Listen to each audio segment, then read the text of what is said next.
Hello दोस्तों, welcome back to my channel. सबसे पहले मैं आपसे माफ़ी चाहूँगी इस वीडियो को बहुत देर बाद अपलोड करने के लिए। जैसा कि मैंने आपको पिछली वीडियो में कहा था कि मैं वीजा मूवी का सेकंड पार्ट भी अपलोड करूंगी, तो ये वीडियो उसी के ऊपर है। 2016 में रिलीज हुई ये मूवी 2014 की वीजा मूवी का एक प्रीक्वल है। उस फिल्म में जिस छोटी बच्ची का भूत दिखाया गया था वो लड़की थी डोरेस जेंडर, और आज हम इस वीडियो में उसी डोरेस और उसकी फैमिली के बारे में जानेंगे। ये मूवी एक प्रीक्वल है, तो इस मूवी में जो घटनाएं हुई है वो 2014 के वीजा मूवी की कहानी से पहले हुई थी।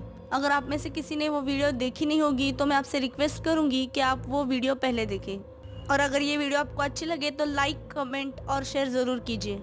तो चलिए इस वीडियो की शुरुआत करते हैं।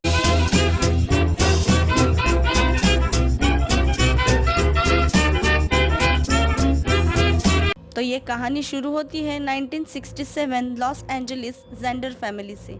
इस फैमिली में एलिस और उसकी दो बेटियां हैं। बड़ी बेटी पॉलिना जो 15 साल की है और दूसरी बेटी डोरेस जो 9 साल की है।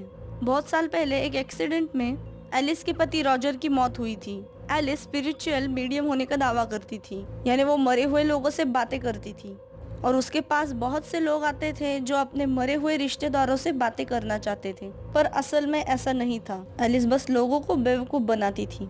एलिस ने अपने घर पर एक सेटअप बना के रखा था और इस काम में उसकी दोनों बेटियां उसे मदद करती थी। एलिस के पास यही एक इनकम सोर्स था जिससे वो अपने घर का गुजारा करती। और हाँ, ये वही घर है जो 2014 के वीजा मूवी में दिखाया गया था, जहाँ डेबी रहा करती थी। यानी ये कहानी उस कहानी के 60 साल पहले की कहानी है। एक रात पॉलिना ऐसे ही अपने घर से भागकर अपने फ्रेंड के पास नाइट आउट पर जाती है, जहाँ पर उसकी सहेलियाँ और बॉयफ्रेंड माइकी मौजूद थे। वहीं पर पॉलिना को वीजा बोर्ड दिखता है और वो सारे दोस्त मिलके वो गेम खेलने लगते हैं। यहाँ घर पर एलिस को पता चलता है कि लीना घर में मौजूद नहीं है, तो वो उसे ढूंढते हुए उसकी सहेली के घर पर आके उसे ले जाती है। पॉलिना की इस हरकत पर एलिस उस पर बहुत नाराज होती है और रास्ते में पॉलिना अपनी माँ को वीजा बोर्ड के बारे में बताती है और उसे अपने काम में इस्तेमाल करने की सलाह देती है। तो दूसरे दिन एलिस वीजा बोर्ड खरीद कर उसे घर ले आती है। उस गेम के 3 रूल्स थे, जैसे कि कभी इसे अकेले मत खेलना, कभी कब्रिस्तान में नहीं खेलना और हमेशा गुड बाय कहना।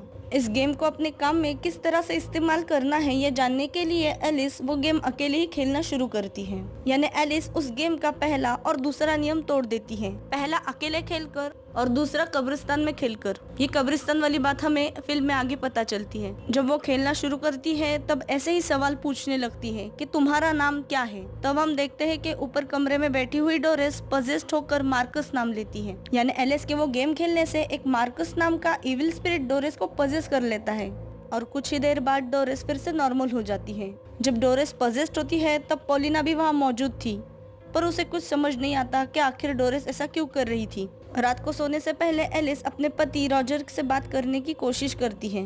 वो पूछती है कि रॉजर, क्या तुम यहाँ मौजूद हो? उस वक्त वो प्लानचेट कोई आंसर नहीं देता, पर उसके जाने के बाद वो अपने आप खिसक कर नो पर चला जाता है। यानी अब उस घर में जो स्पिरिट मौजूद थी वो रॉजर की नहीं बल्कि किसी और की थी। एलिस के जाने के बाद वहाँ डोरेस आती है जो उस गेम के जरिए एक स्पिरिट से बातें करती है। यानी डोरेस भी उस खेल के नियम तोड़ देती है। वहाँ मौजूद इविल स्पिरिट प्लानचेट के जरिए डोरेस को हाय फ्रेंड कहता है और उस वक्त डोरेस को कुछ आवाजें सुनाई देती हैं। ये आवाजें किसी के फुसफुसाने की थी जो बिल्कुल धीमी थी और डोरेस प्लानचेट के थ्रू देखकर किसी को पूछती है, तुम कौन हो? यानी डोरेस अब उस इविल स्पिरिट मार्कस के संपर्क में आ चुकी थी। अगले दिन फादर टॉम एलिस को स्कूल बुलाते हैं क्योंकि डोरेस ने अपना सारा होमवर्क कर्सिव राइटिंग में किया था, जबकि उसे कर्सिव राइटिंग आती नहीं थी। तो फादर टॉम को लगता है कि शायद एलिस ने उसे होमवर्क करने में मदद की होगी, पर ऐसा नहीं था। डोरेस को पूछने पर वो कहती है कि मुझे मेरे नए दोस्त ने मदद की है होमवर्क पूरा करने में। घर आने पर उन्हें एक नोटिस मिलता है, उन्हें घर जल्द से जल्द खाली करना पड़ेगा क्योंकि फाइनेंशियल प्रॉब्लम के चलते उन्होंने कुछ टैक्स या कोई ईएमआई भरी नहीं थी। इस बात से एलिस और पॉलिना परेशान होती हैं, पर डोरेस उस वीजा बोर्ड के जरिए अपने डैड से बात करने लगती है और फिर उस घर के बेसमेंट में जाके एक दीवार के पीछे से ढेर सारे पैसे लेकर एलिस को देती है। वो कहती है कि ये पैसे यहाँ पहले रहने वाले लोगों के थे और इन पैसों के बारे में उसे डैड ने बताया है। वो एलिस और पॉलिना को इस बात का यकीन दिलाने के लिए उनके साथ वीजा बोर्ड खेलने लगती हैं और अपने डैड से संपर्क करने लगती हैं। वहाँ मौजूद स्पिरिट रॉजर की है ये जानने के लिए एलिस उससे सवाल पूछती है कि जब मैंने बताया लीना होने वाली है तब तुम कहाँ थे?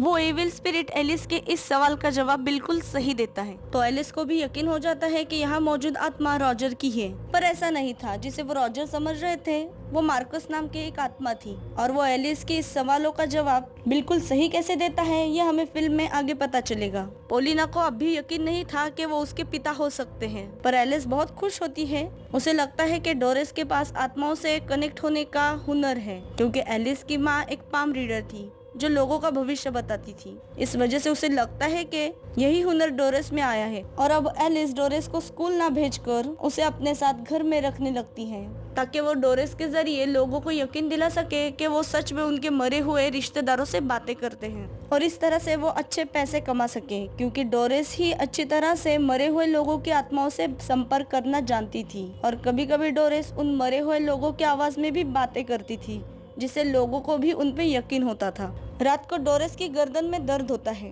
पॉलिना उसे दवाई देती है, फिर भी उसे राहत नहीं मिलती। तो डोरिस आईने में प्लैंचेट से देखती है, तो उसे अपने कंधे पर काले रंग का एक इविल स्पिरिट बैठा हुआ दिखता है, जो उसके मुंह से उसके शरीर में एंटर होता है। वो इविल स्पिरिट मार्कस की थी। उसी रात पॉलिना को भी किसी की विस्परिंग की आवाजें सुनाई देती है। डोरिस ही उसके कान में कुछ फुसफुसा रही थी, ताकि उसे भी पजेस किया जा सके, पर इस आवाज से वो उठ जाती है और वो देखती है कि उसके होठ धीरे धीरे गायब हो रहे थे, जिससे उसकी नींद खुल जाती है। यानी ये सब पॉलिना का एक सपना था। दूसरे दिन स्कूल में डोरिस अपनी शक्तियों से उस लड़के को घायल करती है जो उसे हमेशा परेशान करता था। उसी रात एलिस फादर टॉम के साथ डिनर पर जाती है, और एलिस टॉम को घर बुलाती है उसकी मरी हुई पत्नी से बात करने के लिए, पर फादर टॉम का इन सब बातों पर विश्वास नहीं था, तो वो मना करते हैं। एलिस के जाने के बाद पॉलिना का बॉयफ्रेंड माइकी उनके घर पर आता है। डोरिस माइकी को मौत के बारे में बहुत डरावना एक्सप्लेनेशन देती है, यानी वो उसे गला घोटकर मरने वाली फीलिंग एक्सप्लेन करती है, जिसे सुनकर माइकी डर कर वहाँ से भाग जाता है। दूसरे दिन पॉलिना को डोरिस कुछ पन्नों पर राइटिंग करते हुए नजर आती है, और उसके डॉल के होठ भी सिले हुए दिखते हैं। पॉलिना बहुत गुस्सा होती है, क्योंकि वो डॉल उसे उसके पापा ने दी थी, और उसे लगता है ये सब डोरिस ने किया है। पर डोरिस को पूछने पर वो कहती है ये मैंने नहीं, पापा ने किया है। उस डॉल के होठ उन्होंने सिए हैं आवाजें रोकने के लिए। उस वक्त पॉलिना एलिस से कहती है कि डोरिस बदल रही है, पर एलिस ये मानने को तैयार नहीं थी। उसे डोरिस का बर्ताव नॉर्मल लगता है। दूसरे दिन डोरिस स्कूल जाने से मना करती है और कहती है मैं घर पर रहकर अपने दोस्तों से बातें करूंगी। पॉलिना को डोरिस के कमरे से वही पन्ने मिलते हैं जिस पर डोरिस ने पोलिश भाषा में कुछ लिखा था। पॉलिना हैरान होती है, क्योंकि डोरिस को पोलिश भाषा आती नहीं थी। पॉलिना वो पन्ने फादर टॉम को दिखाती है और कहती है ये डोरिस ने लिखा है, और मुझे जानना है कि इस पर क्या लिखा है। इस बात पर फादर टॉम कहते हैं कि वो उन पन्नों को सिस्टर हैना से ट्रांसलेट करवा लेंगे। वो पन्ने ट्रांसलेट करके फादर टॉम शाम को डोरिस के घर आते हैं, ये कहकर कि उन्हें अपनी मरी हुई बीवी से बातें करनी है, और वो ये भी देखना चाहते थे कि डोरिस आखिरकार ये सब कैसे कर लेती है। फादर टॉम के बीवी का नाम ग्लोरिया था। वो डोरिस के जरिए उससे बातें करना चाहते थे, और फिर डोरिस उनसे बातें करना शुरू करती है। फादर टॉम उससे कुछ सवाल पूछते हैं, जैसे कि ग्लोरिया तुम्हारा मिडिल नेम क्या है। इस सवाल पर प्लैंचेट अपने आप मूव होकर लिन नाम लेता है, और इतना ही नहीं, डोरिस ग्लोरिया की आवाज में एक वर्ड भी बोलती है, जिससे फादर को यकीन हो जाए कि अभी वो जिससे बातें कर रहे थे वो ग्लोरिया थी। उस वक्त फादर कुछ नहीं कहते, पर इसके बाद फादर डोरिस को नीचे छोड़कर पॉलिना और एलिस को लेकर ऊपर के कमरे में जाते हैं और कहते हैं कि मेरी बीवी का मिडिल नेम लिन नहीं बल्कि कैथरीन था, और डोरिस ने लिन नाम इसलिए लिया क्योंकि मैं वो सवाल पूछने के बाद वही नाम दिमाग में सोच रहा था। यानी डोरिस फादर का दिमाग पढ़ रही थी, और फादर कहते हैं कि वो आवाज भी ग्लोरिया की नहीं थी, वो बस एक औरत की आवाज थी। यानी डोरिस जिन शक्तियों से कांटेक्ट कर रही थी वो मेरी बीवी नहीं थी। वो उन पन्नों के बारे में भी बताते हैं जिसे डोरिस ने लिखा था। वो पन्ने मार्कस नाम के एक आदमी की डायरी के थे, जो दूसरे वर्ल्ड वॉर के दौरान पोलैंड में रहता था।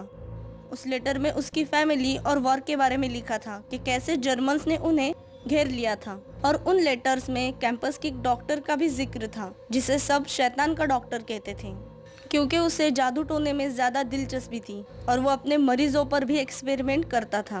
वो डॉक्टर अपने घर में एक सीक्रेट रूम में उन मरीजों पर एक्सपेरिमेंट करता था। डॉक्टर उन मरीजों की जबान और वोकल कॉर्ड काट देता था ताकि कोई मरीजों की आवाज ना सुन सके, और बाद में वो उन्हें मार देता। और जेंडर परिवार जिस घर में रहता था वो उसी डॉक्टर का घर था, और जब से जेंडर परिवार उस घर में रहने आया था तब से वो आत्माएं जेंडर परिवार को देखते और सुनते थे। यानी वो उनकी हर हरकतों पर नजर रखते थे। और यही कारण है कि एलिस के सवालों का जवाब मार्कस बिल्कुल सही देता है। यानी उस सनकी डॉक्टर ने तकरीबन 20 साल पहले कई लोगों को उस घर में मारा था और उनकी लाश अभी भी उस घर में मौजूद थी। यानी वो घर एक तरह से कब्रिस्तान की तरह ही था। और वीजा गेम के मुताबिक उस गेम में एक रूल था कि इसे कभी कब्रिस्तान में नहीं खेलना। और जब अनजाने में एलिस वो गेम खेलती है तब वहाँ मौजूद आत्माएं जाग जाती हैं। उन पन्नों में मार्कस ने अपने एक्सपीरियंस को भी लिखा था। मरने के बाद भी मार्कस चीजों को फील कर रहा था और मरने के बाद भी मार्कस उस घर में बाकी आत्माओं के साथ मौजूद था। मार्कस के मुताबिक स्पिरिट वर्ल्ड कोल्ड और वॉइसलेस है और इन स्पिरिट को आवाजों की जरूरत थी जो उन्हें डोरेस को पजेस करने के बाद मिल चुकी थी। यहाँ नीचे डोरेस उनकी सारी बातें सुन रही थी और तभी वहाँ पोलिना का बॉयफ्रेंड माइकी आता है, जिसे डोरेस नीचे बेसमेंट में ले जाती है। वहाँ मौजूद दीवार के अंदर माइकी को एक इंसानी खोपड़ी और उन मरे हुए लोगों की कुछ चीजें मिलती हैं। और तभी हम डोरेस को पोजेस्ड होते देखते हैं, जो माइकी के कान में कुछ मंत्र पढ़ती है और इसके बाद माइकी हमें फांसी से लटका हुआ दिखता है। माइकी को मरा हुआ देखकर पोलिना बहुत दुखी होती है। इसके बाद उन्हें बेसमेंट में से डोरेस की आवाजें सुनाई देती हैं। वो सब बेसमेंट में जाते हैं जहाँ पर पोलिना उस वीजा बोर्ड को जला देती है। फादर टॉम को वहाँ मौजूद सीक्रेट रूम में मरे हुए लोगों के कंकाल दिखते हैं। तब फिर से उन्हें डोरेस की आवाजें सुनाई देती है जो मदद के लिए चिल्ला रही थी। तब फादर टॉम उसे बचाने के लिए अंदर जाते हैं, पर वहाँ पहले से ही पजेस डोरेस फादर पर हमला करती है और मार्कस उन्हें अपनी शक्तियों से पजेस कर लेता है और इस वजह से वो एलिस और पोलिना को भी मारने लगते हैं। पर जल्द ही वो होश में आते हैं, पर जल्द ही डोरेस उन पर हमला करके उन्हें मार देती है। पोलिना और एलिस को वही जलाया हुआ वीजा बोर्ड फिर से अपने टेबल पर दिखता है। वो दोनों घर से भागने की कोशिश करते हैं, पर डोर लॉक होने के कारण वो भाग नहीं पाती। एलिस और पोलिना पर हमला करके डोरेस उन दोनों को अलग करती है और पोलिना को पजेस करने की कोशिश करती है। तब हम समझ पाते हैं कि मार्कस ने अब पूरी तरह से डोरेस पर काबू पा लिया था। यानी डोरेस अब पूरी तरह से मार्कस में बदल चुकी थी। एलिस उसे कहती है कि तुम मेरी बेटियों के बदले मुझे ले जाओ और उन्हें छोड़ दो। तभी डोरेस एलिस पर हमला करके उसे सीक्रेट रूम में ले जाती है। यहाँ बेहोश पड़ी पोलिना को रॉजर की स्पिरिट उसके रूम में ले जाती है। जब वो होश में आती है तब उसे उसके पास वही सिले हुए होठ वाली डॉल दिखती है और उसके सामने वो मंजर आता है जब वो डोरेस के ऊपर इसी बात को लेकर चिल्ला रही थी। और डोरेस कहती है कि ये मैंने नहीं किया, ये डैड ने किया है, आवाजें रोकने के लिए। फिर पोलिना समझ जाती है कि इन इविल स्पिरिट को रोकने के लिए उनकी आवाजों को बंद करना होगा, जिसके लिए उसे डोरेस के होठ बिल्कुल उसी तरह से सिलने होंगे जैसे रॉजर ने उस डॉल के सिले थे। यहाँ नीचे बेसमेंट में डोरेस एलिस को मारने वाली होती है। तभी पोलिना वहाँ आकर डोरेस के होठ सिलने लगती है। वहाँ मौजूद और भी इविल स्पिरिट पोलिना को रोकने की कोशिश करते हैं, पर आखिर वो डोरेस के होठ सिल देती है, जिस वजह से डोरेस की भी मौत हो जाती है। और इसके बाद हमें डोरेस की आत्मा अपने डैड के साथ हैप्पी नजर आती है। डोरेस के होठ सिलते वक्त वो इविल स्पिरिट पोलिना के शरीर में चली जाती है और वो अपनी माँ एलिस को भी मार देती है। और जब वो होश में आती है तब उसे उसकी गलती रियलाइज होती है और पोलिना रोने लगती है। तब उसकी माँ उसे कहती है कि वो तुम नहीं थी, तुम्हारी गलती नहीं है, सब मेरी गलती थी। मरते वक्त एलिस को अपनी बेटी डोरेस और पति रॉजर की स्पिरिट दिखती है, जिसके तुरंत बाद वो मर जाती है। और यहाँ 2 महीने बाद हम पोलिना को एक पागल खाने में देखते हैं, जिसे डॉक्टर पूछताछ कर रहे थे और पोलिना पर इल्जाम था कि उसने अपनी माँ को मारा है और तब से उसकी छोटी बहन भी लापता है, या फिर पोलिना ने उसे भी मार दिया है, क्योंकि पुलिस को उस घर में डोरेस की लाश नहीं मिली थी।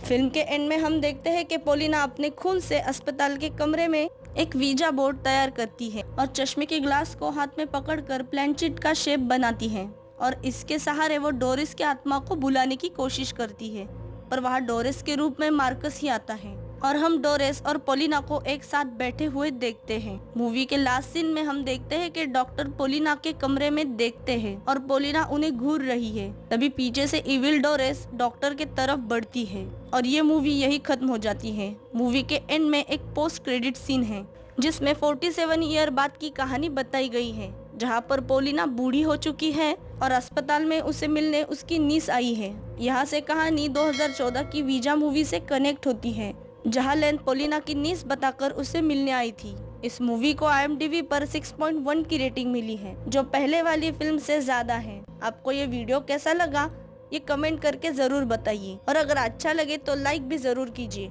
और अगर आप इस चैनल पे नए हो तो प्लीज सब्सक्राइब कर लीजिए। मिलते हैं अगले वीडियो में।